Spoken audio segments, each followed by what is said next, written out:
My name is Liina Klauss. I'm an artist making art from what the world calls waste. I find this waste on beaches all over Asia. And when looking for my art materials, I noticed that the plastic waste and the natural materials actually look very similar, almost the same. So this is how this exhibition came to life.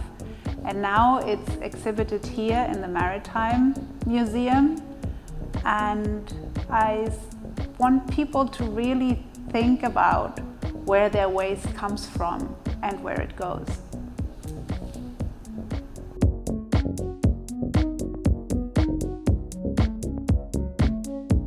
The Hong Kong Maritime Museum is delighted to work with artist Liina Klauss on our new exhibition, Involuntary Pairs.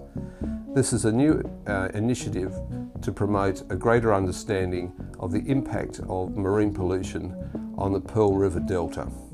This exhibition has been made possible through the support of scientists at Hong Kong University, ecologists at the Kaduri Farm, our friends at Eco Marine, and financial support provided by Home Affairs Bureau.